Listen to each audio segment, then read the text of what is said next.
Hi, everyone. Thank you so much for being here. My name is Ava Weston, Economic Development Specialist with the Placer Business Resource Center.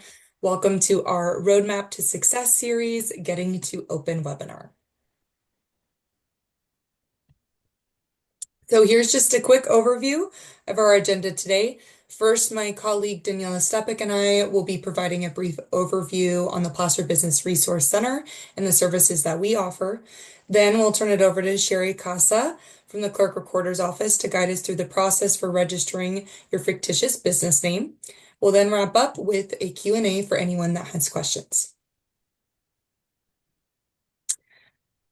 All right, so before we dive into hearing about the fictitious business name process, we wanted to provide a brief introduction to the Placer Business Resource Center, as we're a great first point of contact for anyone who's conducting business in Placer County. And we want to paint a picture of the role that we play so that you can walk away today with a better idea of what Placer County offers to support our business community.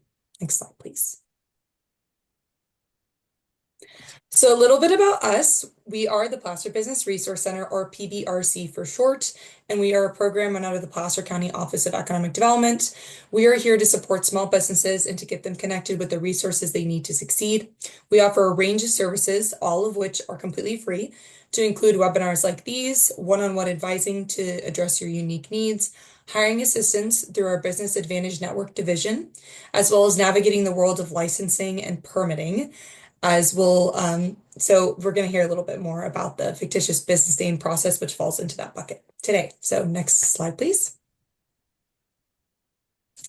Okay, so we are currently open for virtual appointments on Mondays, Tuesdays, and Thursdays, as well as available for walk-ins at our Rockland office on Wednesdays, and we are closed on Fridays. And we'll talk a little bit more about how you can get a hold of us and set up an appointment with us on a later slide. Next slide, please.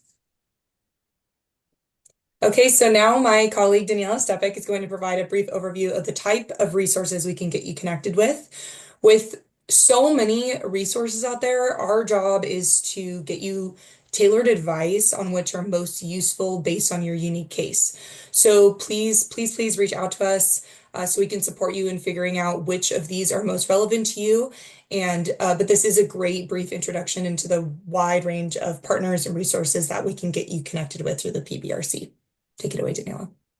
Thanks, Ava. So, as Ava just said, we do have a ton of resources that we know of, and it's going to be a case-by-case situation. So, when you come and talk to us, we'll sit down with you, ask you a bunch of questions, and figure out what resources you might need. You might not even know what resources you need until we start asking all these questions.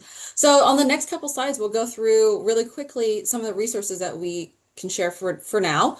But it's not a comprehensive list. Like this isn't it. There's so many partners out in the community that we can also reach out to.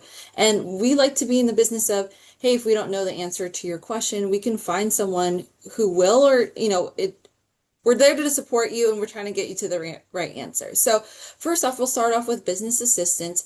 So we have the small business development centers, and there are a ton of them all over the place. We work a lot with Sierra Small Business Development Center. And if you've been on our previous webinars, you'll have heard from Jess Carr and Lisa Chacon.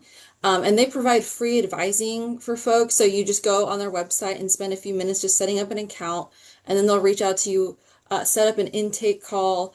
It's a couple minutes, maybe 15. And then you kind of explain what your business is, where you are in the process, and then what you're really trying to get out of it. So if you need assistance with any marketing, for example, they can set you up with someone that specializes in that. And I've gone through that process myself for educational purposes, and it was really quick, easy, and a really great experience. So we highly advise you guys, that would be like your next step, is talking to the SBDCs. We also have chambers of commerce for Rockland, Roseville, Lincoln, Forest Hill, Auburn. There's some like an NTCA in Tahoe is kind of like, or is our chamber up there. And then I feel like I'm missing one, but maybe Ava, if you remember, you can tell me. But they're also, they help the business community. Their members are local businesses. They have great resources and great events, and it's a great way to network with other folks as well. Then we have our Service Corps of Retired Executives, SCORE. They're similar to SBDCs where they provide the mentoring with you. They also have webinars and things online. We'll actually have a SCORE representative here in a few weeks. I believe maybe early July, talking about QuickBooks and accounting. And so they offer, similar to this, do the webinars, spend some time with you to answer your questions.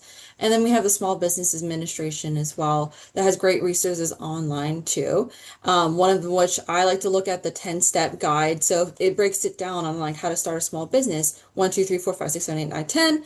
And then you can reach out to them too if you have more questions. So for trainings and workshops, we have the Placer Business Resource Center, which is ourselves, our SBDCs, SCORE, and this SBA has the Learning Center as well. And it's more of a self-paced course you can look at whenever it's convenient and you learn the basics of how to start a business. All right. So licensing and permitting. The other week we had the treasurer tax collector here to talk about business licenses for businesses operating in unincorporated Placer County. But if you're within city limits, you'll go through your city's business license department or, sometimes economic development or you can talk to folks at planning as well to get, more questions answered. Today, we'll have Sherry talk about fictitious business name, so I won't spend any time on that. And then permits as well. We have the online Kyle Gold permit tool. You can access it whenever you want. You put in your business type and your location, and it'll populate like what permits you might need, but always talk to your local agencies just to make sure that you have all of your bases covered. And then environmental health. We talk to environmental health a lot or connect folks when they have a food business. A lot of folks come to us about food questions, and so you'll get your questions answered through environmental health. They run the food protection program.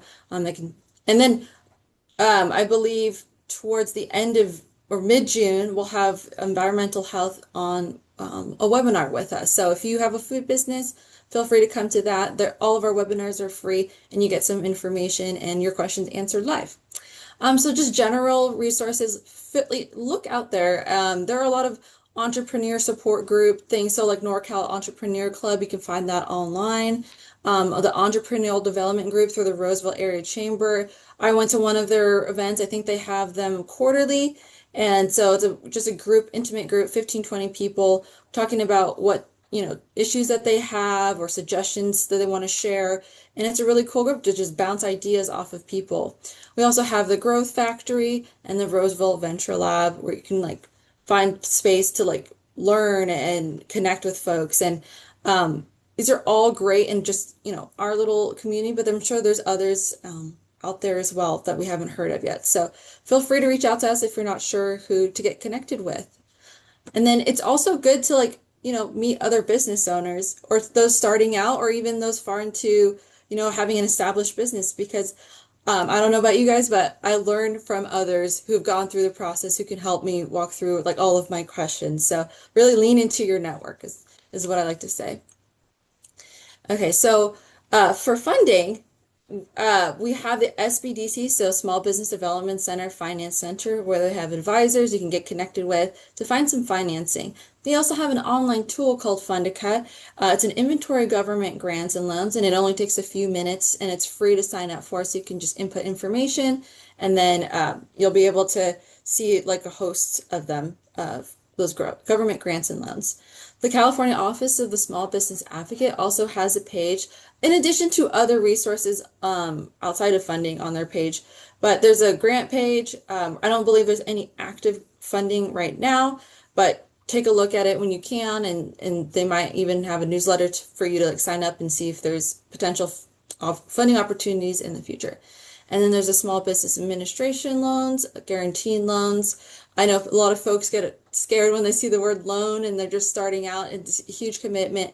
So if you have any questions, feel free to reach out to us. And then we can also connect you with folks who can answer more directly if you need it. And then there's a California Small Business Loan Management tool as well online if you are interested in pursuing that route for loans. And then for hiring and workforce, Placer County has the Business Advantage Network, aka BAN, where they host job connections, job fairs. They can get connected between the job seekers and the employers, and they're really great group of folks. And we also have Golden Sea, our job training agency, where they work really closely together and we work with them both. So if you have any employer related questions or hiring questions, we can get you connected to the right folks there.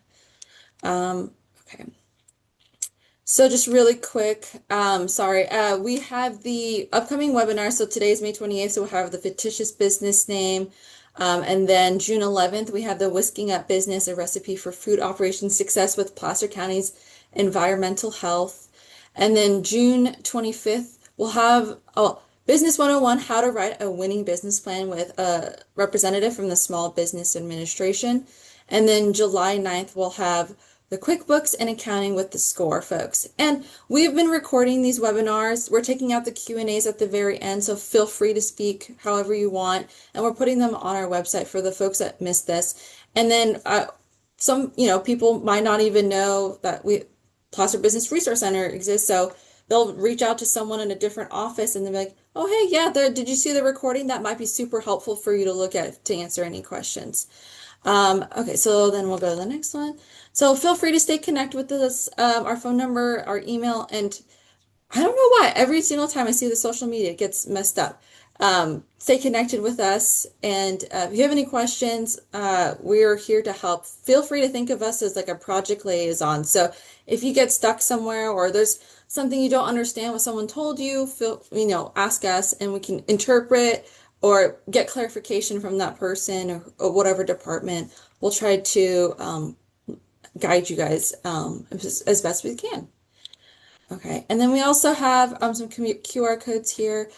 We have it for our webinar feedback. If you have questions or anything like that, if you want to see a certain webinar in the near future, let us know. It's like 5 question survey, very fast. And then we also have our newsletter sign up as well.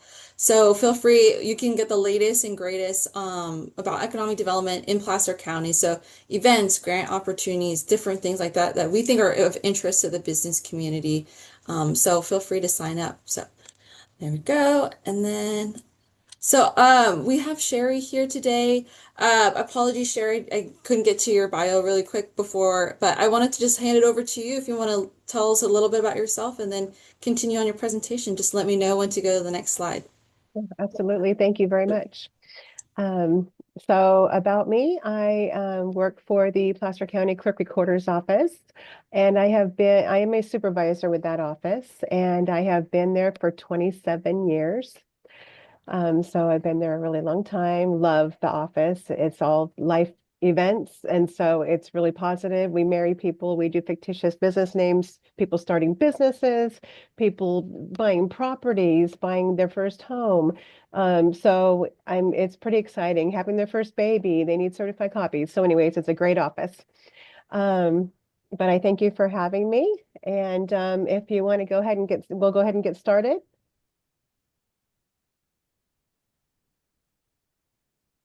Okay. Um, so I was going to go back to the first slide real quick. So sorry.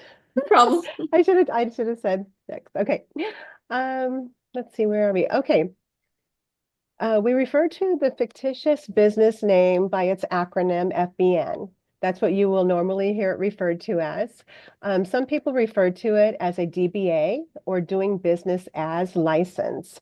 Just to clarify, it is not a license. It is a filing. A lot of other entities may want to see a copy of that filing. Today, we are going to talk about the purpose of filing an FBN, what it is, how to file one, where to file it, how to complete the FBN statement, and go over the fees involved and the publication requirements of the filing. Next slide, please. All right. The purpose of the filing of the FBN to make available to the public the identities of those persons or business entities doing business under a fictitious business name.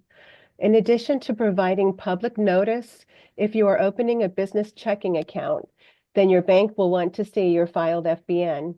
If you are a realtor and filing with the Department of Real Estate, then the DRE will want to see a filed copy.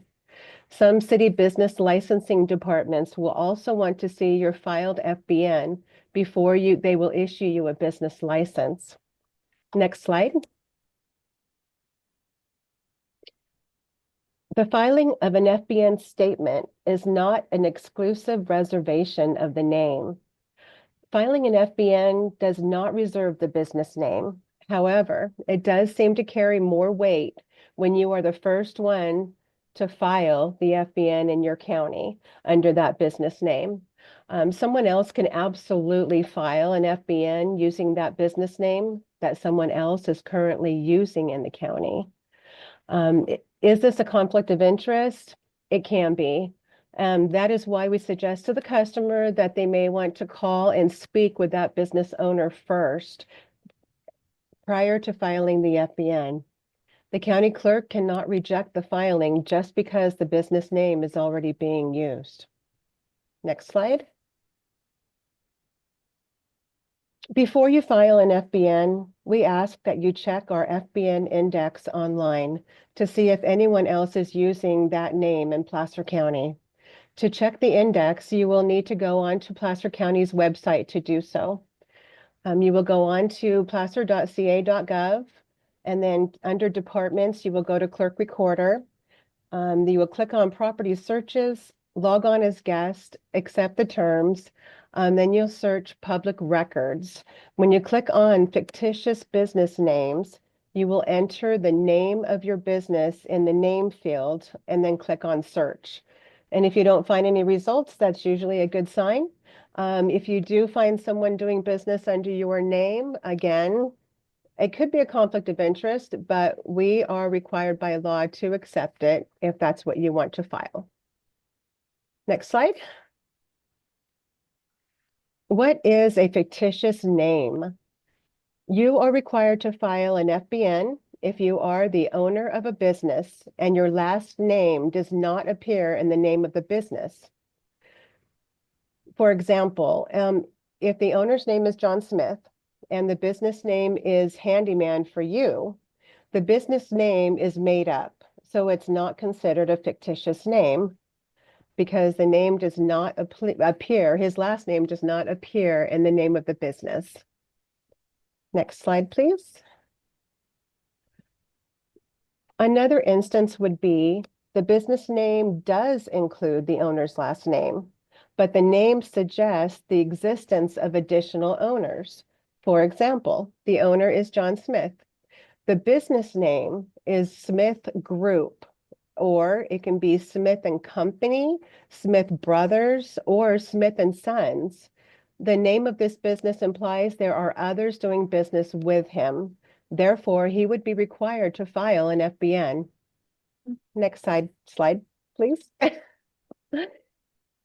The owner is a corporation or LLC filed with the Secretary of State's office, but the name of the business is a completely different name than the corporation or LLC. For example, Oceanside Properties, Inc. is the owner, and the name of the business is Oceanside Resort Properties. The business name is not the exact name of the corporation. The owner chose to create a different name for his business. The corporation would also be required to file an FBN because of that. Next slide, please.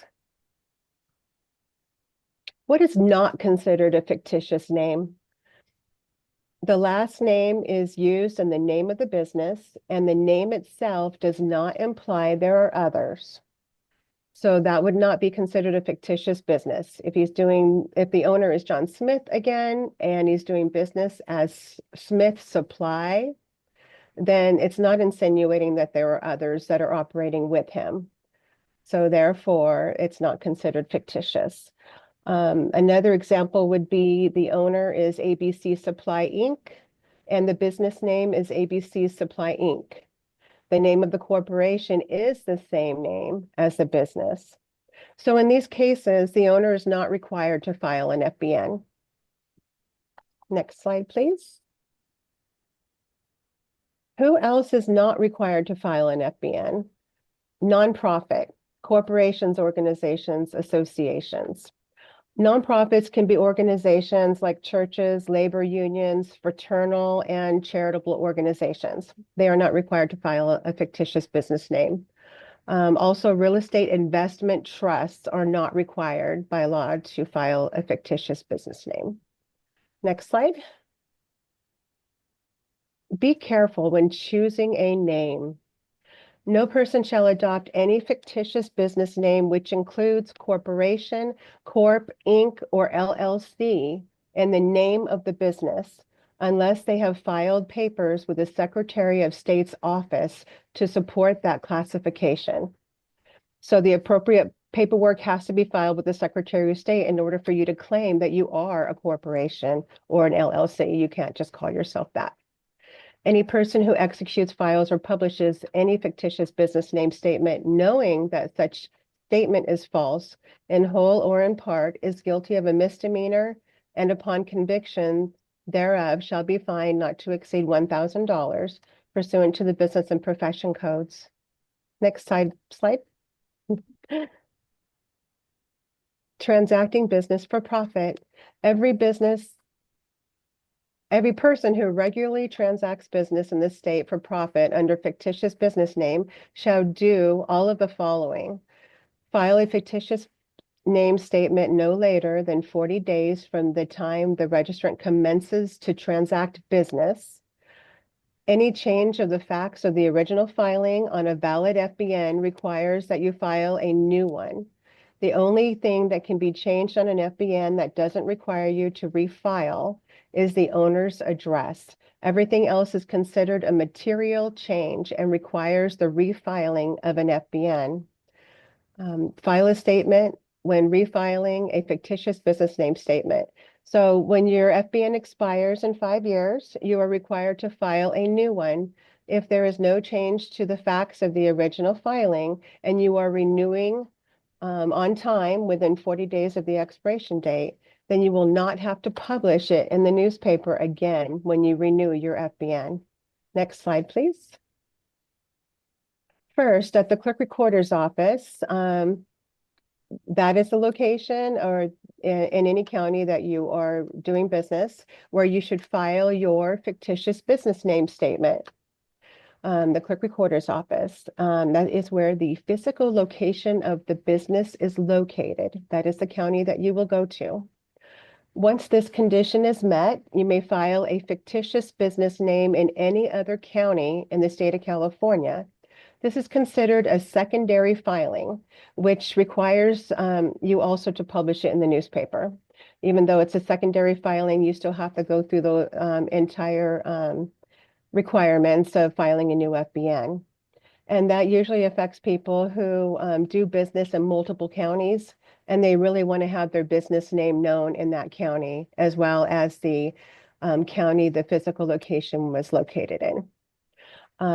Number 3, if the physical location of the business is in another state or outside of California, then it must be filed with Sacramento County. So it would be the Sacramento County, I think it's the Finance Administration Office. It's a little different in that county. It's usually the clerk recorder's office, but in Sacramento County, it would be with Sacramento Finance. Next slide. What is the clerk's responsibility? The county clerk is required to file any statement that meets the requirements of the Business and Profession Code for FBN filings and is accompanied by the required fee. Even if a customer is not required to file an FBN, we will still file it if the customer insists on it. Some entities will still insist on seeing a filed FBN before the customer conducts business, even though they may not be required to file. To provide public notice by posting the filed FBN on our index and online and in the clerk recorder's office, as well as informing the customer of the newspaper publication requirements. So that is our responsibility. Next slide. Filing procedures. Complete your FBN statement that can be found on our website at placer.ca.gov.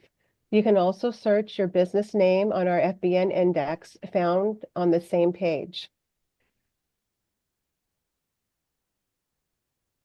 mail your FBN and check to the Placer County Clerk at 3715 Atherton Road in Rockland. The Rockland office is our main office in Placer County and our mailing address.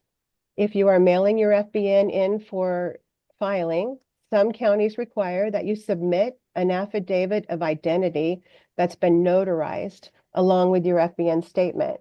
Placer County does not require that notarized affidavit. So you can send in just the FBN itself along with the check to our office for filing.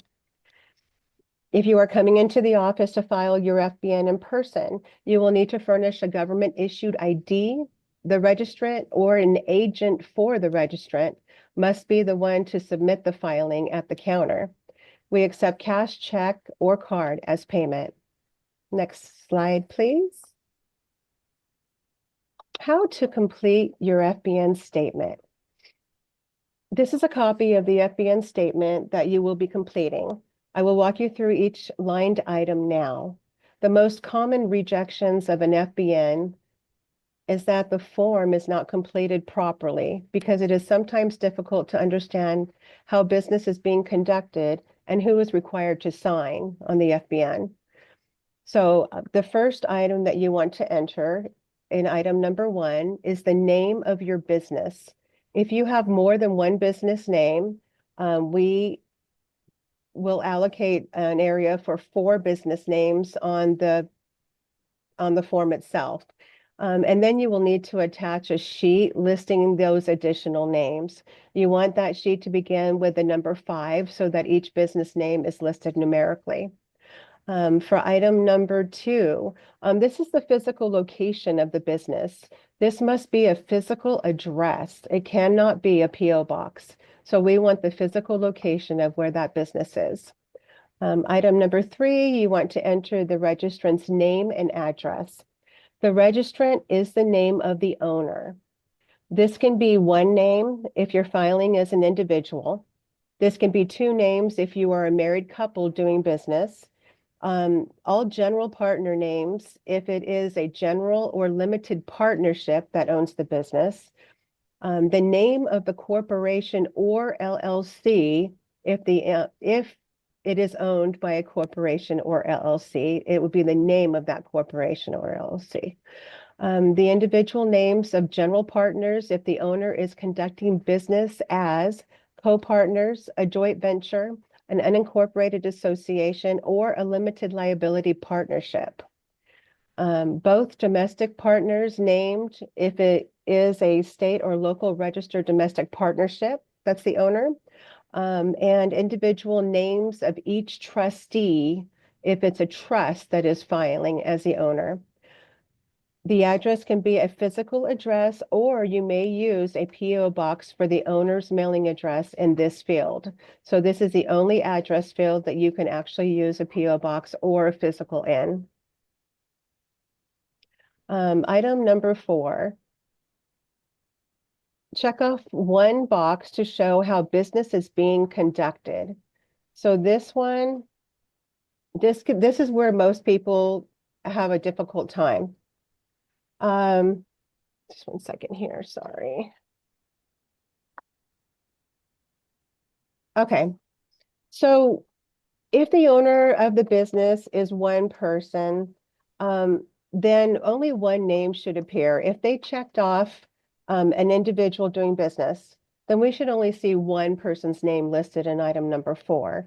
Item number 3 and item number 4 on the filing, they go together. So if a corporation or LLC is checked off, then we want to see the name of that corporation or LLC. If it is any other classification, such as co-partners, limited liability partnership, a general partnership, we want to see all general partners of that entity listed in item number 4. I'm sorry, in item number 3, but in item number 4, it will be checked off to indicate what type of entity that is. So that's the area that people usually get tripped up on. Let's see if we have. Okay, so that's most of the classifications. General partners are the most common one we see. On item number 5, we want to enter the date the business started. So that's your business commencement date. That's when business started. You're going to have a date in that field. You don't have to have a date if you haven't started commencing business yet. You can actually use the date that you're coming in to file your FBN, or you can indicate NA for non-applicable. For item number 6, we want your printed name of the person signing. And if applicable, we need your title next to the printed name. That's on behalf of a corporation, an LLC. Then we're going to need to know your officer's title. If you are a general partner, you will need to know that you are a general partner of those other entities. If you are a trustee of a trust, we need to know that you are a trustee. Item number 6 is the printed name. Number 7 is your signature. And that is pretty much it for completing the fictitious business name form. Next slide, please.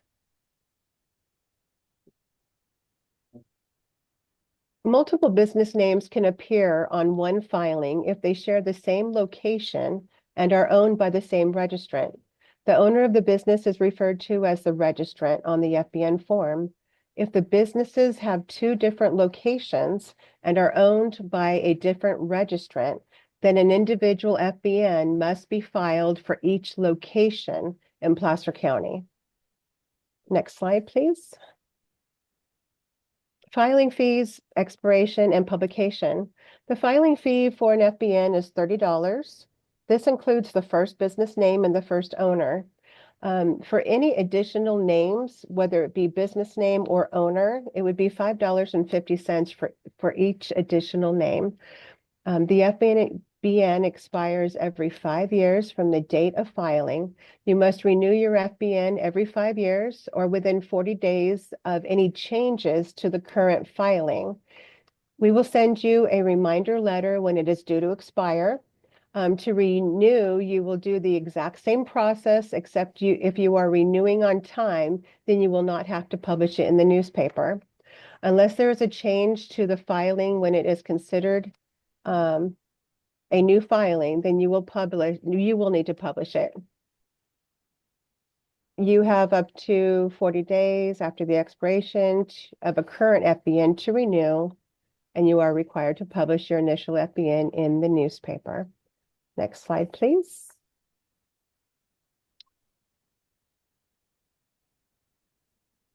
Next slide. About that? What will you receive on the day of filing? 3 copies of your filed FBN will be provided to you, 1 for the bank, newspaper, and registrant. The first copy is for the bank. It's a certified copy of your filed FBN. This will be given to your financial institution. Most banks want to see a filed FBN prior to opening a business account. The second copy is for the newspaper. You will be provided this copy to the newspaper of your choice to run the newspaper publication. The third is for the registrant. This copy is for you or for anyone else who may need to see it. Next slide, please. The newspaper publication. We will provide you with instructions on how to contact the newspaper. The first publication in the newspaper must appear within 45 days from the date that you file your FBN. It will run for 4 consecutive weeks, 1 day each week.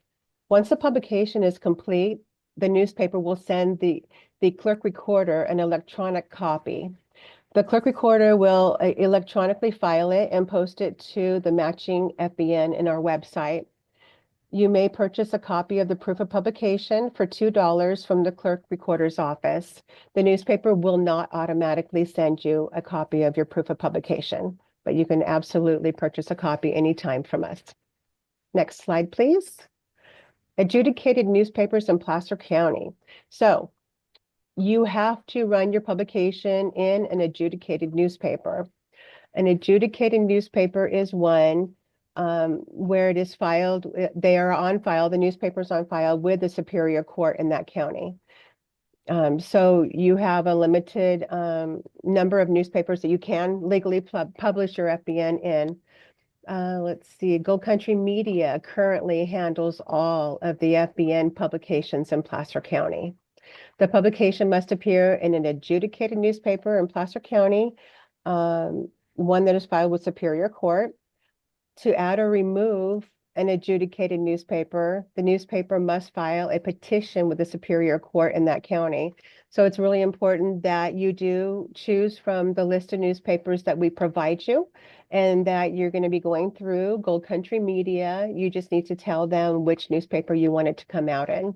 But as you can see, we have the Auburn Journal, Colfax Record, Lincoln News Messenger, Loomis News, Placer Herald, and the Roseville Press Tribune that you can choose from. Next slide, please. Renewal of FBN.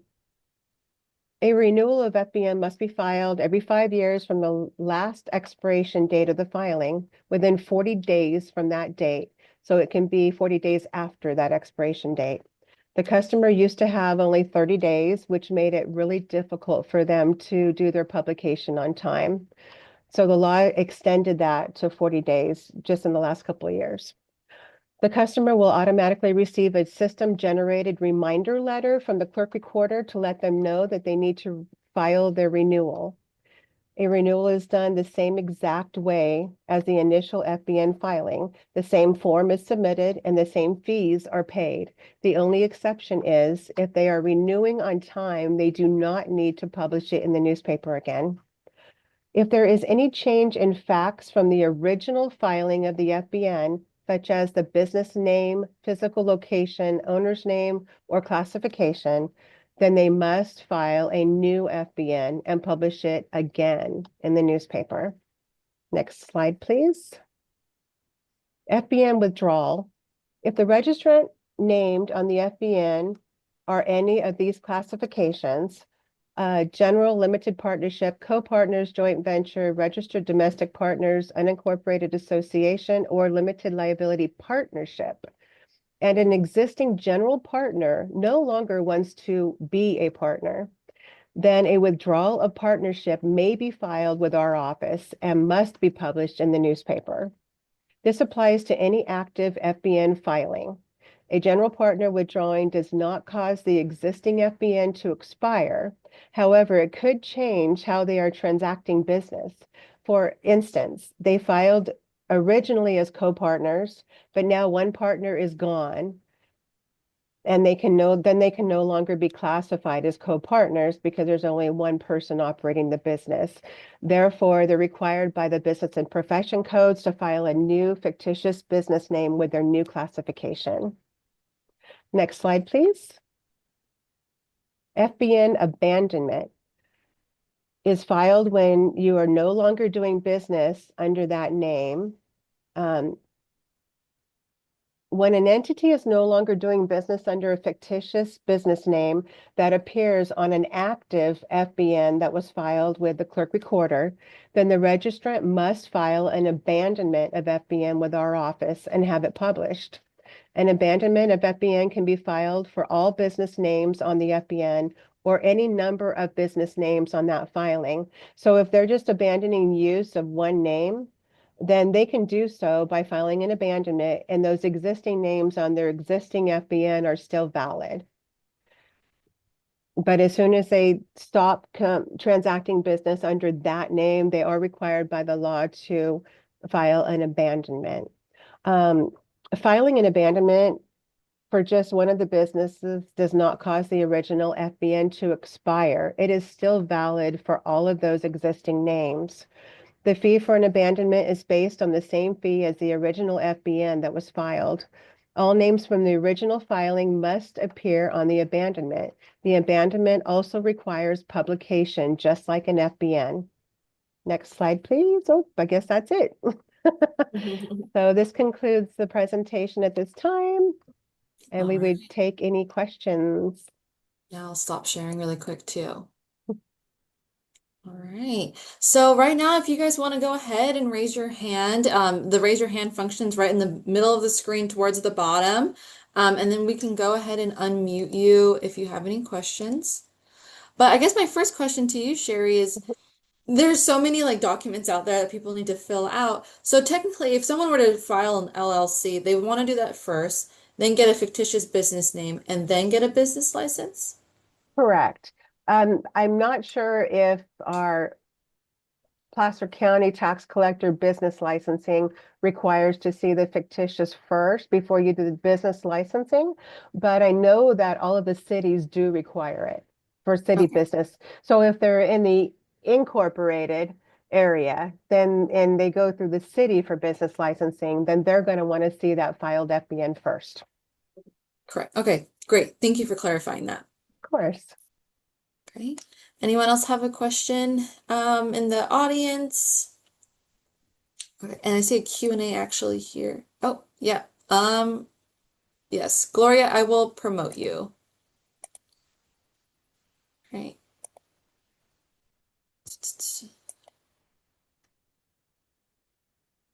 Okay, did it work?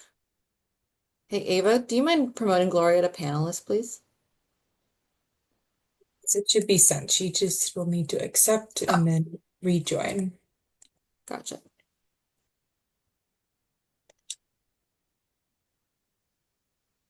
Um, just so that we have it on record, Sherry, just so that we have you saying it.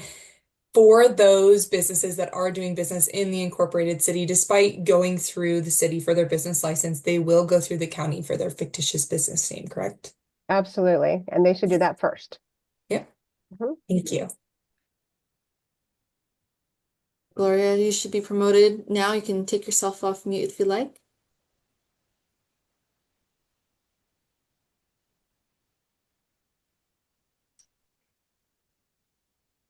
I was fine with just being there. I just wanted to say thank you for doing this. I know you're doing a whole series of them.